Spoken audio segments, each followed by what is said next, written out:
Most days I feel like I have this internal web browser that has 87 tabs open and none of them are loading. Like my brain is fully buffering. And I could totally blame this on ADHD, but I think underneath that, it has more to do with overwhelm and overstimulation from either trying to do too many things at one time or from just spending way too much time on my screens. I mean, it's hard to stay clear-headed and not crumble under the weight of another unprecedented event hitting your newsfeed every 3 to 5 business days.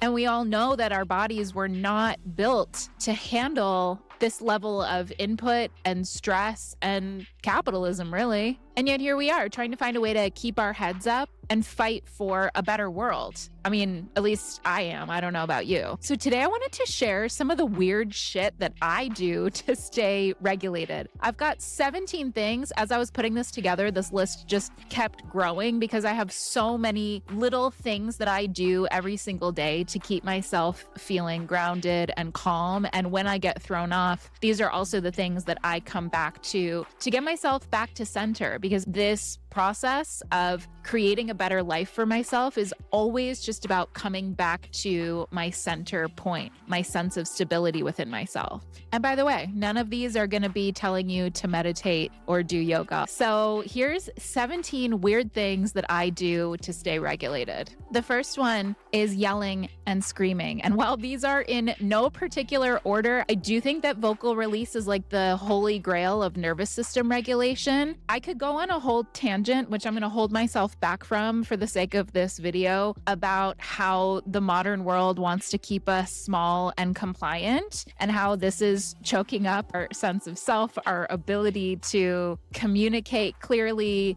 to know what we want, to stand firmly in our authenticity and our power. And one of the small ways we can take it back is by tapping into this sense of vocal connection and vocal release. However, a suggestion like yelling and screaming is not exactly a practical thing in a world where most of us live stacked on top of each other in apartment buildings with paper-thin walls. I actually spent every Saturday night for several months going to this breathwork class that unfortunately no longer happens on Saturday nights, but I would go specifically because at the end of every session, the teacher would guide us through a few rounds of primal screaming. And I had never in my life experienced something like that. But the sense of relief that I felt walking out of that room after having the opportunity to just scream it out, it was so profound. I've never experienced anything quite like that. So if you can do so safely, yelling or screaming either off the edge of a cliff out in nature or into the ocean if you can, this literally, it feels so good just to let it out, because we are so repressed in our vocal abilities that having the opportunity to do something like that, it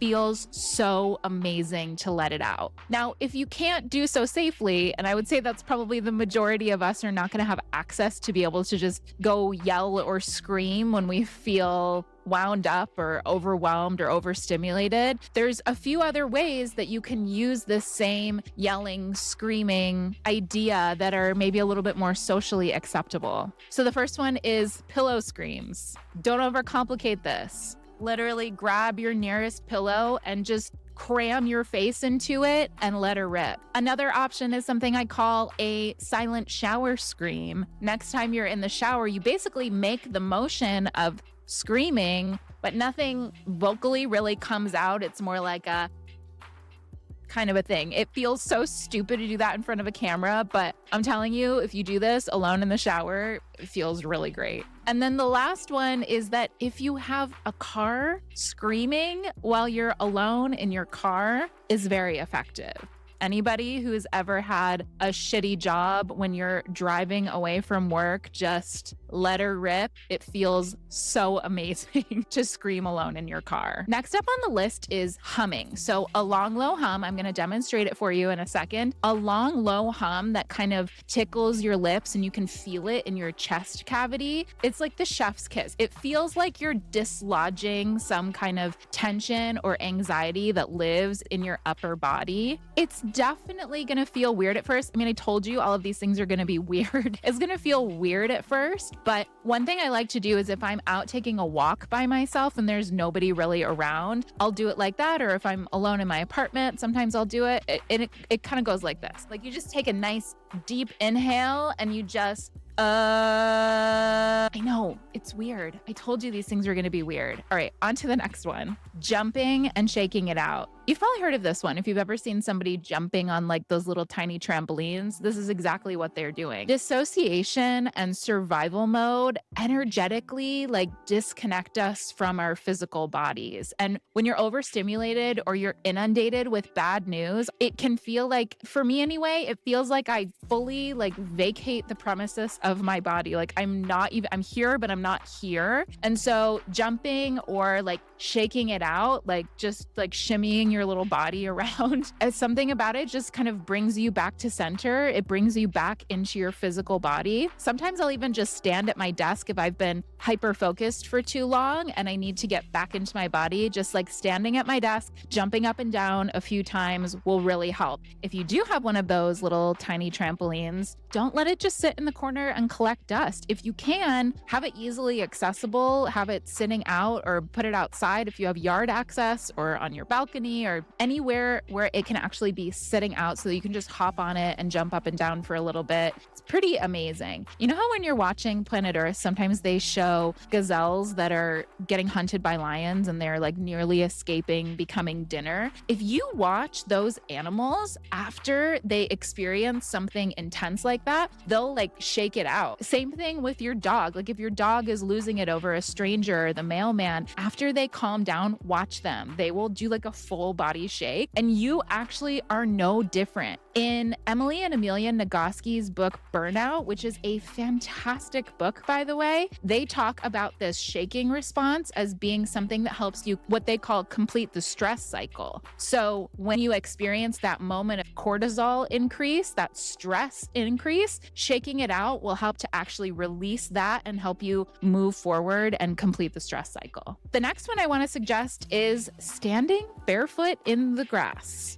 Otherwise known as earthing or grounding, taking off your shoes and socks and standing in the grass and sinking your toes into the earth, letting those little blades of grass come up between your toes, this shit works. Next up is dancing or blasting music. And this is probably one that you know, but maybe you just forgot. Shaking ass works. Somatic movement, which is any movement that's more grounded in how it feels than how it looks, is one of the most powerful tools that we have for moving through those stressful experiences or those moments of dysregulation in our bodies. Back in March, actually, I did a 7-day experiment called the Daily Dance Party, where I would put on a playlist for 10 minutes a day and I would just dance it out no matter what was going on. I would just pause everything and dance for a while. And let me tell you, if you are in a funk like in your life, try this for a week. Pick your playlist, make your playlist. Try it for a week where you just pause every day for 10 minutes and you just shake ass for a little bit. And then come back to the comment section and tell me how you feel after doing that for a week. Next on my list is phone-free walks. When I was at the pit of my depression a few years ago,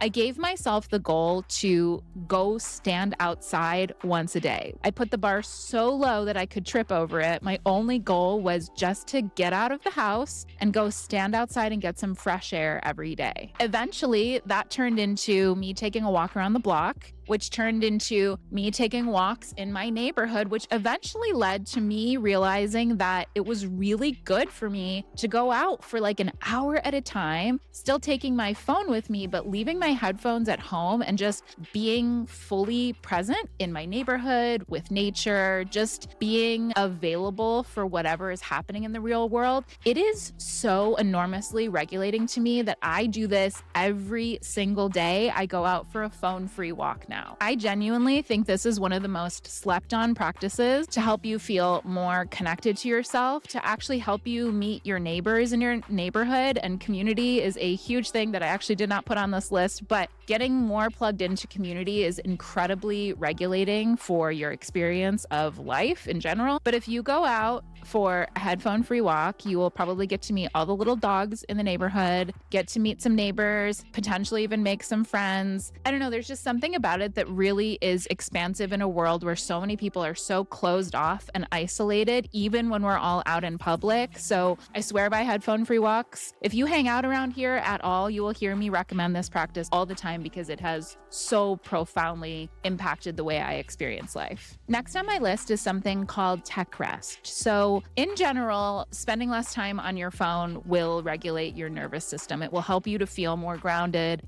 and peaceful and in control. And this is all a part of a bigger practice that I call tech rest, which for me usually looks like deleting social media off my phone, using an app that actually blocks all the distractions that are on my phone so I can really be present and focused with whatever I'm doing, whether it's work or reading or spending time with friends or family or just trying to get a little bit of work done around the house. It's crazy how much just having access to the social media apps on your phone or the games on your phone that you like to play, if they are available to you 24/7, you are going to be using them. And research is finding that this unfiltered access to everything on our phones is actually killing our sense of motivation because it's messing with our dopamine circuits so much. So if you are serious about improving your life in some meaningful ways, using tech rest as an overarching practice for your life, kind of a filter that you start to look at your life through, it's an excellent path to go down if you want to feel more grounded and present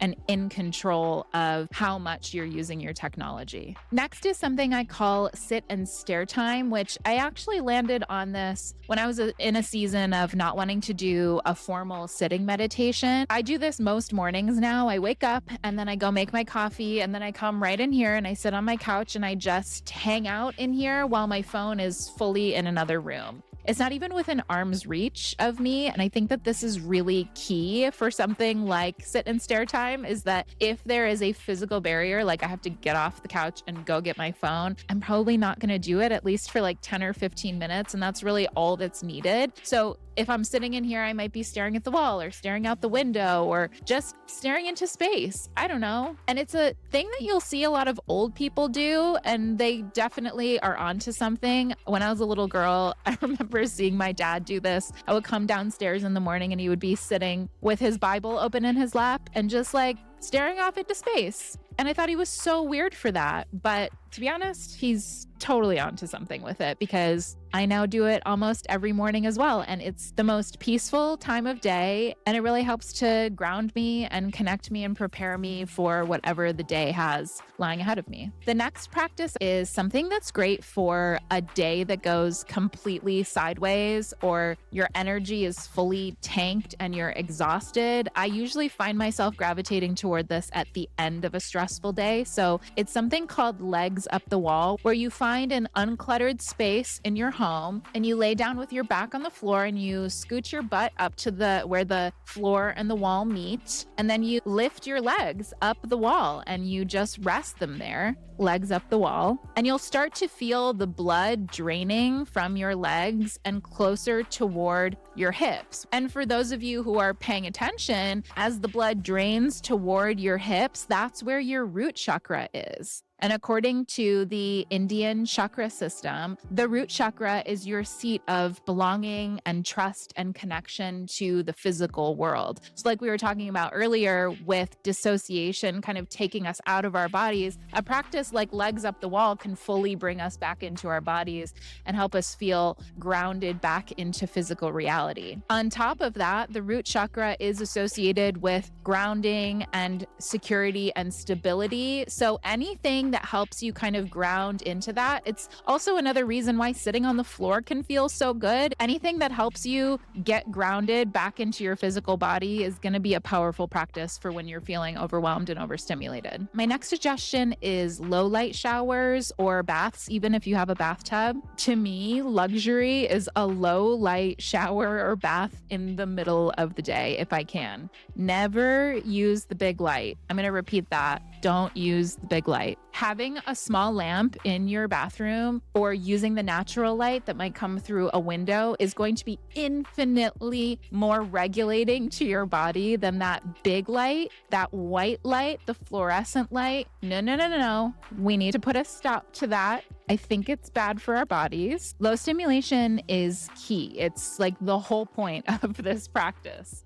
So at most, when it comes to music, I might put on some very light spa music, but I generally think that silence is best whenever you're in a state of overwhelm and overstimulation. The next practice on my list is more comedy, more laughter, more fun, more whimsy. Self-help can be an addiction if we're not careful. And a lot of times in the self-help world, we rob ourselves from lightness and joy and connection and laughter and silliness and whimsy because we're so obsessed with optimizing and fixing and controlling. And that's just like, we've lost the plot, I think. Laughter is profoundly regulating, especially when done in the company of other people. So things like going to a comedy show or having a silly night with your friends. Like, we need more lightness and play to feel more grounded and at peace and at ease in a world that is so hectic.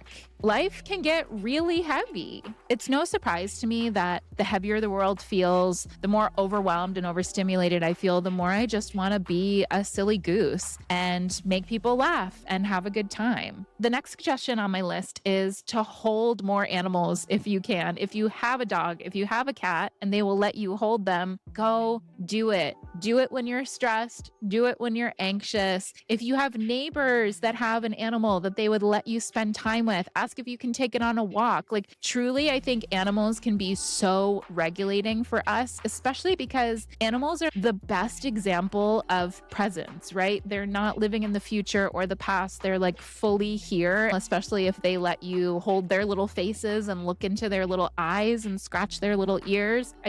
Animals are the best. They are a gift. And I really think we should hold them more often and just be fully present with them. And then finally, the last thing on my list is to declutter something. Declutter an area of your house. When all else fails, cleaning out a cabinet or a closet will make you feel more in control. Try not to go so big that you get overwhelmed. The point is actually to feel more grounded and in control. So start small with like a single drawer or a single cabinet. Start small and manageable. Maybe you just want to clean off your desk or take care of one of those doom piles that I know is somewhere in your apartment. But taking like 30 minutes to declutter an area of your life can be a really powerful practice to bring you back into like presence and sense of connection with yourself. So that's it for my ideas. I asked around on Substack, so you can see some more suggestions from the community in my Substack post. I'll leave the link down in the show notes. But if you have any weird things that you do to stay regulated, I want to hear about them because I think this is a really interesting way that we can love and support each other is by sharing the really simple, practical, tactical things that help us to feel more grounded and connected to ourselves, because we got a lot of work to do on this world and we can't do it if we are overstimulated and wound up because we're spending too much time on our phones or we're constantly getting stressed out by the news cycle. We've got to stay grounded, we've got to stay regulated, and we've got to help each other do it. So if you have any suggestions, please leave them down below. And thank you for being here. I will see you on the next one.